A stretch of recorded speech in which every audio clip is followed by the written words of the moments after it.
বাংলাদেশের দক্ষিণ পূর্বাঞ্চলের এই অঞ্চলটি তার প্রাকৃতিক সৌন্দর্য ও সমৃদ্ধ সাংস্কৃতিক ঐতিহ্যের জন্য বিখ্যাত।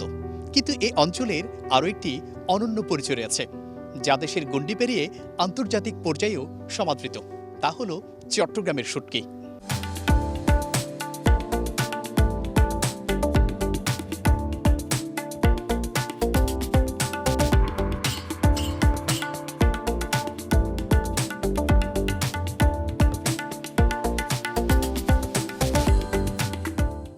শুটকি শুধু একটি খাদ্যপণ্য নয়, এটি এই অঞ্চলের মানুষের জীবন জীবিকা, ঐতিহ্য, সংস্কৃতি এবং অর্থনীতির একটি অবিচ্ছেদ্য অংশ।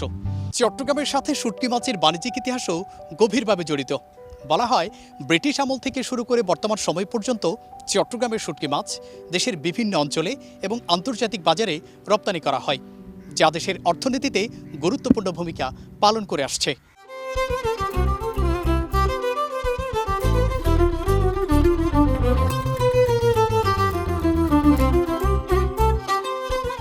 শুটকি চুরি করি আমি প্রায় 12-14 বছর আগে। এখন 12-14 বছর আগে থেকে এখন করে আসছি। এখন আমি বেতন অলরেডি সঞ্চয় চলে। এই জীবনযাপন করতে হবে, এটা আমাদের মূল ব্যবসা হিসেবে এটা করতে হবে। এটা 65 থেকে আমার বাপে আমার ভাইয়ে 65 থেকে এখান থেকে এই মাছ জগৎ। ওই টাইমের মধ্যে গ্লাসিয়ার যখন 5টা চাষ আনছিল, ওইটা থেকে শুরু। কর্ণফুলী নদীর তীরে গড়ে উঠেছে দেশের অন্যতম শুটকি পল্লী।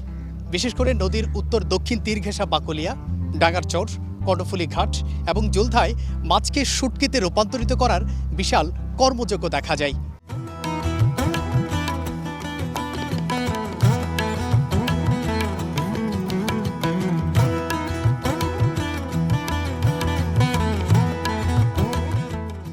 সকাল 6টা থেকে 6টা পর্যন্ত আমরা 600 টাকা ধরে বেতন যাই। আমি সকাল 7টা থেকে রাতের 1টা পর্যন্ত কাজ করতে হয়।